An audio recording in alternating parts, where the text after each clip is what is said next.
Hello guys, I am A K Gautam and you are watching my YouTube channel. तो दोस्तों, आज की video में बात करेंगे एक्स्ट्रा मैरिटल अफेयर के बारे में। एक्स्ट्रा मैरिटल अफेयर के रिगार्डिंग बहुत सारे क्वेश्चन रहते हैं पब्लिक के बीच में कि एक्स्ट्रा मैरिटल अफेयर करते हैं तो क्या सज़ा होगी तो कितनी होगी, क्या एक्स्ट्रा मैरिटल अफेयर पे इंडिया में लॉ है या नहीं भी है। तो अगर कोई एक्स्ट्रा मैरिटल अफेयर कमिट करता है, किसी का पार्टनर करता है, तो वो क्या कर सकता है, क्या इसके लिए कुछ रेमेडी है। तो इन सारी चीज़ों पर आज हम यही बात करेंगे कि एक्स्ट्रा मैरिटल अफेयर पर जो लॉ है उसका स्टेटस क्या है इंडिया में। अगर कोई एक्स्ट्रा मैरिटल करता है तो उसके लिए क्या लॉ हो सकता है, तो मतलब क्या लॉ है, हो सकता है अलग चीज़ है, क्या लॉ है। तो सबसे पहली बात, अब जो एक्स्ट्रा मैरिटल अफेयर है वो है क्या। एक्स्ट्रा मैरिटल अफेयर ये है कि अगर कोई शादीशुदा जोड़ा है, कोई मैरिड कपल है और वो अपने मैरिड कपल के अलावा भी किसी के साथ शारीरिक संबंध बनाता है या लव रिलेशन में जाता है, तो वो एक एक्स्ट्रा मैरिटल है। मतलब आपका पार्टनर है, आपकी शादी हो चुकी है, उसके बाद भी आपको कहीं और प्यार करना पड़ रहा है, कहीं और संबंध बनाने पड़ रहे हैं, तो ये एक एक्स्ट्रा मैरिटल अफेयर है। अब इसके लिए क्या पनिशमेंट हो सकती है। तो देखिए, लॉ की बात करें तो अब क्या है कि पहले ये क्रिमिनल ऑफेंस था, लेकिन अब ये क्रिमिनल ऑफेंस नहीं है। आईपीसी में 497 में ये क्रिमिनल ऑफेंस था। अब वो सेक्शन क्या कहता है, मैं एक बार आपको बता दूं, इस सेक्शन को समझना बड़ा ज़रूरी है।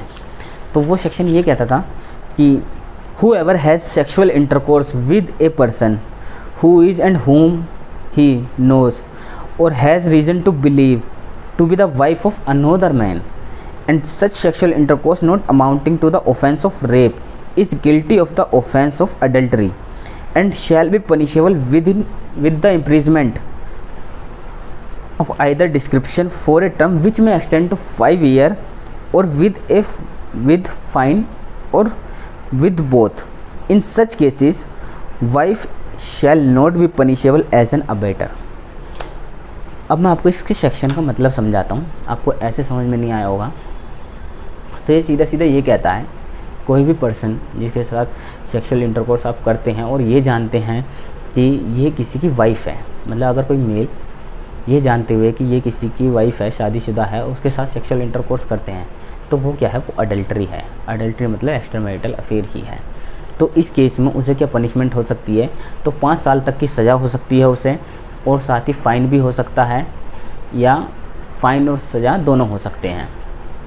तो ये बात करता था 497 आईपीसी के अंदर अडल्ट्री। तो क्या अब ये कानून नहीं है? नहीं, अब तो वैसे भी जो क्रिमिनल लॉज हैं वो सारे बदल गए हैं, लेकिन इसी बीच में जब ये आईपीसी था, इसे अनकॉन्स्टिट्यूशनल ठहराया गया। अनकॉन्स्टिट्यूशनल कैसे ठहराया गया, पहले मैं इस सेक्शन का आपको ये चीज़ बता दूं कि एक ये जेंडर न्यूट्रल नहीं था। इस सेक्शन के अंदर खाली मेल्स को ही पनिशमेंट दी जा सकती थी।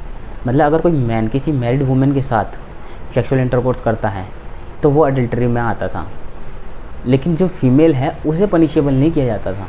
इवन इसमें सेक्शन के लास्ट में एक लाइन है, wife shall not be punishable as an abettor. मतलब वाइफ को एज ए अबेटर भी पनिशमेंट नहीं किया जाएगा।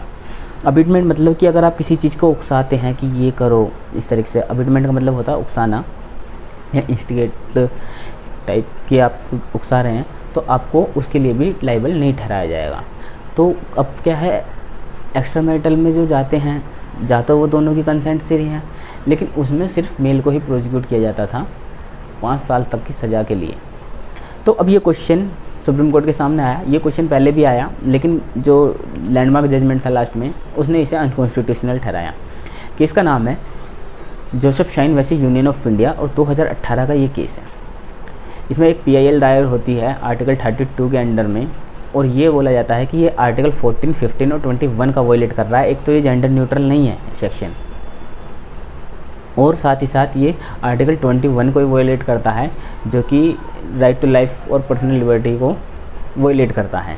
क्योंकि जब अगर एक्स्ट्रा मैरिटल का केस कोर्ट में जाता है तो ये सारी चीज़ें पब्लिक में आती हैं और अलग अलग तरह के क्वेश्चन उठते हैं, जो कि एक पर्सनल लिबर्टी को भी वायलेट करता है। अब इस केस में सुप्रीम कोर्ट इस चीज़ को एडमिट करता है और ये बात करता है कि एक तो ये आर्टिकल 14, 15 का वायलेट करता है, क्योंकि ये जेंडर न्यूट्रल नहीं है, इसमें सिर्फ मेल को ही पनिशमेंट दी जा रही है। तो एक तो यहाँ पर डिस्क्रिमिनेशन करता है, वहीं साथ ही आर्टिकल 21 का वोलेट करता है। तो सुप्रीम कोर्ट ने इस सेक्शन को अनकॉन्स्टिट्यूशनल ठहरा दिया। अब उसके बाद ये सेक्शन फोर्स में नहीं, क्योंकि एक अनकॉन्स्टिट्यूशनल सेक्शन हो गया। तो उसके बाद ये क्रिमिनल ऑफेंस नहीं रहा। अब उसके बाद जब नए लॉज आए, अब जैसे BNS आया है, क्रिमिनल लॉज पूरे चेंज हुए हैं, तो उसमें भी बात की गई कि क्या इसे जेंडर न्यूट्रल बना दिया जाए। अगर जेंडर न्यूट्रल बना देते हैं तो ठीक है, फिर ये वोलेट नहीं करेगा आर्टिकल 1415 को। लेकिन फिर भी अभी तक ऐसा कोई सेक्शन नहीं आया BNS में भी। बट अब क्या है, अगर मतलब कोई एक्स्ट्रा मैरिटल अफेयर करता है तो क्या कुछ नहीं हो सकता? ये फुल फ्रीडम है कि आप एक्स्ट्रा मैरिटल करें शादी में होने के बाद भी? नहीं, तो पूरी फ्रीडम भी नहीं है। एक्स्ट्रा मैरिटल अभी हिंदू मैरिज एक्ट में डिवोर्स का ग्राउंड है। अगर आपका पार्टनर एक्स्ट्रा मैरिटल करता है, अडल्ट्री में जाता है, तो आप उससे डिवोर्स ले सकते हैं। तो अब क्या है, रियल सिचुएशन ये है कि एक्स्ट्रा मैरिटल जो है अब एक क्रिमिनल ऑफेंस नहीं रहा है, कि क्योंकि दोनों की एक इंडिविजुअल चॉइस है, वो किसी के साथ भी अपने शारीरिक संबंध बनाए, बट वो एक डिवोर्स का ग्राउंड है। मानो कि हाँ चलो उनकी इंडिविजुअल चॉइस है, लेकिन आपकी भी एक इंडिविजुअल चॉइस है कि आप अपने पार्टनर के साथ नहीं रहना चाहते, तलाक लेना चाहते, क्योंकि वो एक्स्ट्रा मैरिटल अफेयर में जा रहा है, एक अडल्ट्री कर रहा है। तो अब क्या है कि एक क्रिमिनल ऑफेंस नहीं है। सिंपल सा मतलब यही है कि जो अडल्ट्री है, एक्स्ट्रा मैरिटल अफेयर है, वो एक क्रिमिनल ऑफेंस नहीं है, तो उसके लिए आपको पनिश नहीं किया जा सकता, आपको जेल नहीं भेजा जा सकता, बट आपका पार्टनर आपसे डिवोर्स ले सकता है इस ग्राउंड पे। तो अडल्ट्री जो है अब हिंदू मैरिज एक्ट में एक डिवोर्स का ग्राउंड है।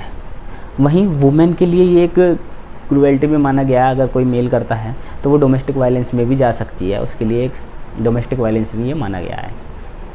तो मेल डोमेस्टिक वायलेंस में जा सकती है और डिवोर्स ले सकती है, और वहीं मेल जो है वो एक डिवोर्स का ग्राउंड है, वो डिवोर्स ले सकता है अपनी वाइफ से अगर उसकी वाइफ एक्स्ट्रा मैरिटल करती है।